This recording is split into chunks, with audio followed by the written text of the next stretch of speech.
Emmanuel Macron, l'acteur français dont le rôle principal est actuellement d'être le président de la République française, est, comme nous tous, sans aucun doute, fasciné par les océans, à juste titre, pour leurs explorateurs, pour leurs découvreurs, pour leur surface et pour leur profondeur. Leur profondeur abyssale ressemble étrangement à l'action de ce président-acteur ou de cet acteur-président dont le vide ne se mesure toujours pas. Nous allons décrypter dans la vidéo comment, à Nice, avec son staff et son directeur de casting, il a envisagé de nous faire rêver selon un modèle un petit peu éculé et pour lequel, finalement, il n'est toujours pas dans le rôle. Bienvenue avec La Voix de Louis.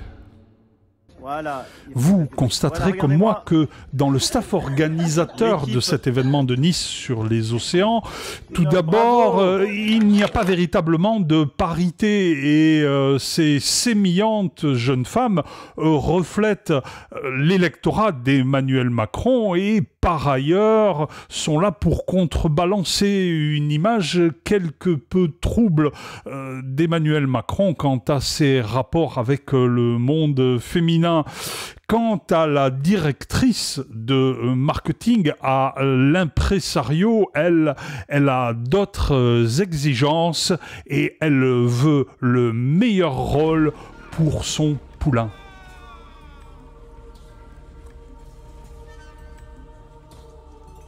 Alors voilà, le rôle est déjà pris par un certain Kevin Costner et le scénario n'est pas tout à fait dans le droit fil de la conférence de Nice, un scénario où il faut conquérir des océans post-nucléaires, ça n'est pas tellement le discours à tenir, d'autant qu'elle n'a pas très envie d'aller bouffer du poisson cru sur une plage, même si pour lui ça pourrait être amusant, vu qu'il a toujours voulu être boy scout. Mais voilà, la directrice de casting, l'impresario, en veut encore plus, et c'est bien normal, pour son poulain protégé depuis tant d'années. Alors, elle envisage un rôle du genre Manu Cortez, ou un truc du genre Troy Macron, capitaine Troy Macron. Mais voilà, filmé avec un gilet de sauvetage parce qu'on ne sait pas nager, c'est un petit peu embarrassant, ça va pas faire genre exotique. Alors peut-être qu'avec une tenue de marin-pêcheur sous lequel on pourrait cacher un gilet de sauvetage, un truc plus couleur locale, un ciré jaune à la façon des pêcheurs bretons. Mais voilà, les pêcheurs bretons, ces jours-ci, ils sont pas contents. Parce qu'il semble que la France soit encore en train de leur restreindre au nom de l'écologie, bien évidemment, leur zone de pêche, pendant que les gros bateaux industriels, eux, vont pouvoir continuer à pêcher, puisque, même étant sous pavillon français, ils vont pouvoir revendiquer un droit européen. Et à la fin des fins, pour que l'histoire soit belle, il fallait qu'une idée lumineuse jaillisse, et ce fut le cas. L'impresario, directrice de marketing et épouse de l'acteur accessoirement, se souvint dans sa petite enfance avoir vu avec ses parents au cinéma pendant l'entre-deux-guerres mondiales un dessin animé extraordinaire connu de toute la planète mettant en scène un marin avec des très gros bras et sa compagne toute menue, tous les deux amoureux l'un de l'autre comme elle-même avec son mari.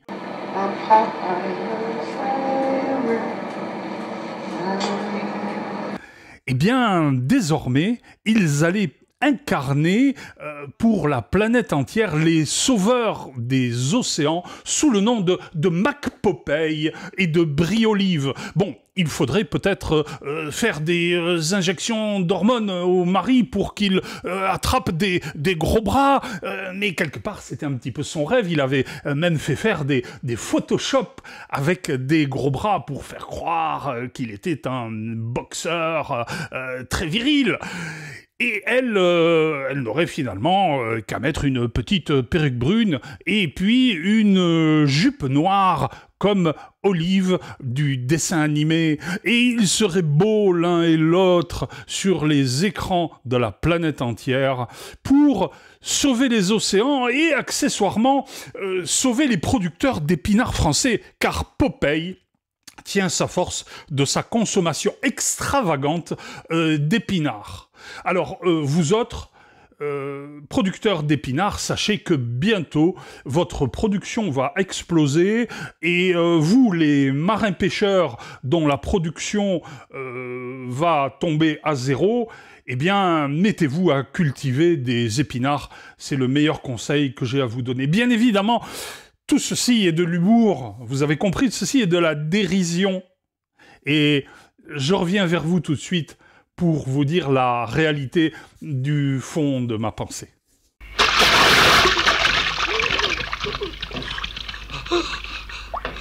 C'est curieux chez les marins ce besoin de faire des phrases.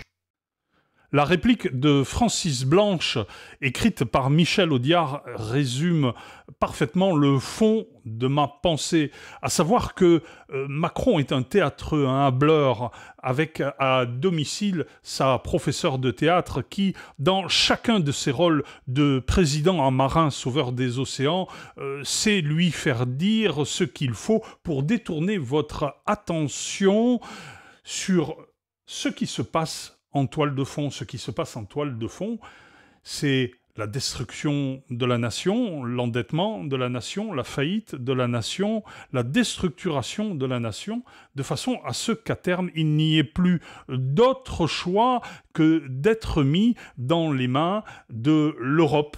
Une Europe qui n'est pas plus démocratique que la France, et même moins encore, et qui voudrait attendre ce chaos final qui acculera les Français à accepter n'importe quoi.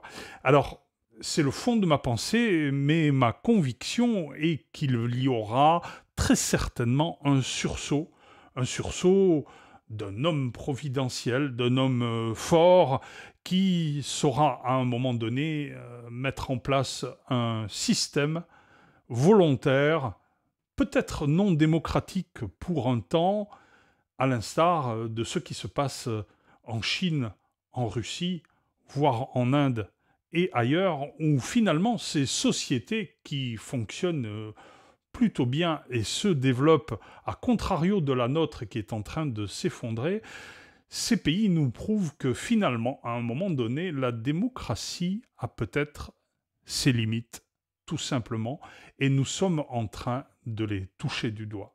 Macron est là pour faire passer le cap, pour que la Ve République ne soit plus qu'un mauvais souvenir, à l'instar de la 4e, pour une 6e République que vous n'aurez pas choisie, car vous n'aurez plus votre mot à dire. Alors, réveillez-vous, et surtout, la meilleure solution, encore une fois, et peut-être une dernière fois, ce sera d'aller bien voter.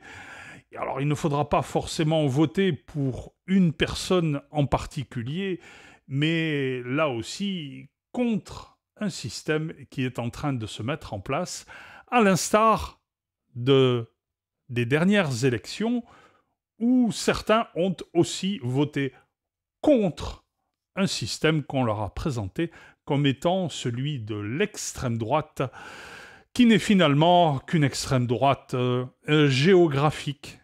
Voilà. À bientôt. Abonnez-vous. Ces vidéos sont longues et difficiles à faire. J'ai besoin de vous pour développer ma chaîne. N'oubliez pas de partager et d'envoyer des commentaires. À bientôt.